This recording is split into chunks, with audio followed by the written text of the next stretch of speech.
അസ്സലാമലൈക്കും. ഇന്ന് നമ്മളൊരു മടക്ക് പോളയുടെ റെസിപ്പി ആയിട്ടാണ് വന്നിട്ടുള്ളത്. അതിന് ഒരു ഫില്ലിങ്സ് തയ്യാറാക്കാൻ വേണ്ടി എടുത്ത് വെച്ച സാധനങ്ങളാണ് 2 സവാള മീഡിയം സൈസിലുള്ള, വെളുത്തുള്ളി ഇഞ്ചിയുടെ പേസ്റ്റ്, ഉപ്പ്, മഞ്ഞൾപ്പൊടി, കുരുമുളക് പൊടി, ഗരം മസാല, മല്ലിയില. നമുക്ക് എങ്ങനെയാണ് തയ്യാറാക്കി എടുക്കണം നോക്കാം. നമ്മൾ ചിക്കൻ പൊരിച്ചെടുത്തിട്ട് മിക്സിയിലൊന്ന് പൊടിച്ചെടുത്തതാണ്. നമുക്കതിനൊരു മസാല റെഡിയാക്കി എടുക്കാം. നമ്മളൊരു പാൻ അടുപ്പത്ത് വെച്ചിട്ടുണ്ട്. അത് ചൂടായി വന്നതിലേക്ക് 2 ടേബിൾ സ്പൂൺ വെളിച്ചെണ്ണ ഒഴിച്ചു കൊടുത്തിട്ടുണ്ട്. ഇതിലേക്ക് നമുക്ക് സവാള ഇട്ട് കൊടുക്കാം.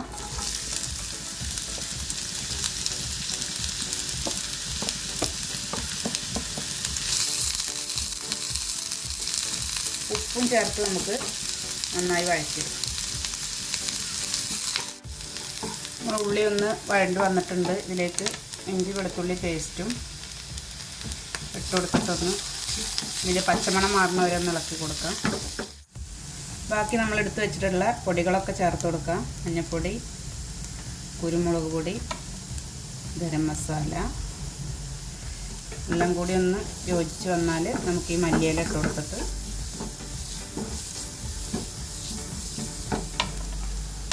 മല്ലിയില ചേർക്കാം.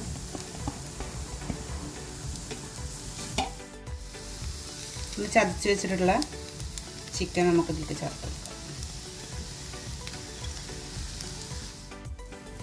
നമ്മൾ ഫില്ലിങ്സ് റെഡിയായി. ഫ്ലെയിം ഓഫ് ചെയ്യാം. നമുക്കൊരു ബാറ്റർ റെഡിയാക്കി എടുക്കാം. അതിലേക്ക് ഒരു കോഴിമുട്ട ഒരു മിക്സിയുടെ കപ്പിലേക്കൊന്ന് പൊട്ടിച്ചൊഴിച്ചിട്ട് 1 കപ്പ് മൈദപ്പൊടി, മൈദ അളന്നെടുത്ത അതേ കപ്പിൽ 1 കപ്പ് വെള്ളം,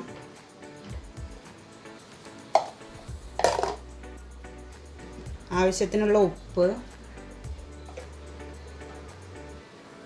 1/2 ടീസ്പൂൺ കുരുമുളക് പൊടി, ഇതെല്ലാം ചേർത്ത് നമുക്ക് നന്നായിട്ട് ഒന്ന് മിക്സ് ചെയ്തെടുക്കാം. നമ്മൾ ബാറ്റർ അടിച്ചെടുത്തിട്ടുണ്ട്. ഒരു 2 ടേബിൾ സ്പൂൺ പാൽ ഒഴിച്ചു കൊടുക്കാം. നന്നായി മിക്സ് ചെയ്യാം. ബാറ്റർ റെഡി ആയിട്ടുണ്ട്. നമുക്കത് ഇങ്ങനെ ഒരു ദോശമാവിൻ്റെ ഒക്കെ ഒരു പരുവത്തിലാണ് നമുക്ക് ഇത് കിട്ടേണ്ടത്. ഇനി എങ്ങനെയാണ് ഇത് ഉണ്ടാക്കിയെടുക്കണമെന്ന് നോക്കാം. മടക്ക് പത്തിരി ഉണ്ടാക്കിയെടുക്കാൻ വേണ്ടിയിട്ട് നമ്മൾ ഇതുപോലെ ഒരു പാനാണ് എടുത്തിട്ടുള്ളത്. ഇതിൽ നമുക്ക് ഒന്ന് നെയ്യ് ഒന്ന് തടവി കൊടുക്കാം.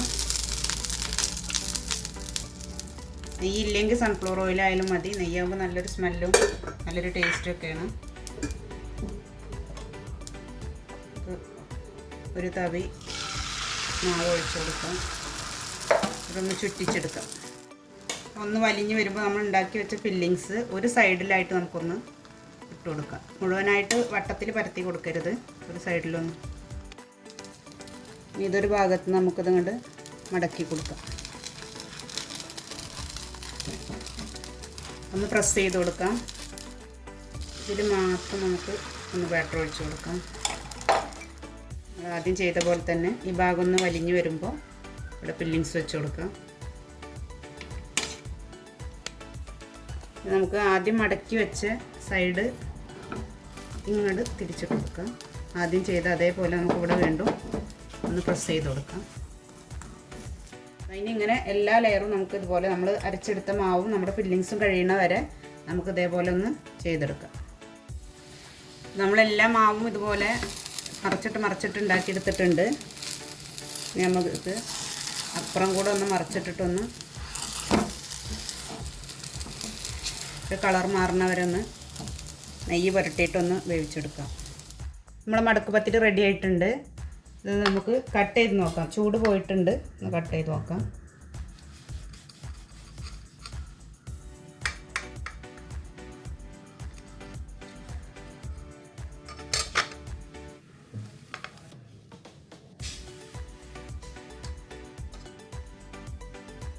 ഒത്തിരി മടക്കുകളായിട്ട് നല്ല ഭംഗിയായിട്ട് കിട്ടിയിട്ടുണ്ട്. പിന്നെ സെൻറ്റർ കട്ട് ചെയ്തിട്ട് പിന്നെ 2 പീസാക്കുമ്പോൾ നമുക്ക് കേടാവാതെ മുറിക്കാൻ കിട്ടും. നമ്മുടെ സ്നാക്സ് റെഡി ആയിട്ടുണ്ട്. വീഡിയോ ഇഷ്ടമായാൽ എല്ലാവരും ലൈക്ക് ചെയ്യുക, ഷെയർ ചെയ്യുക, കമൻറ്റ് ചെയ്യുക. അടുത്തൊരു വീഡിയോയുമായി നമുക്ക് വീണ്ടും കാണാം.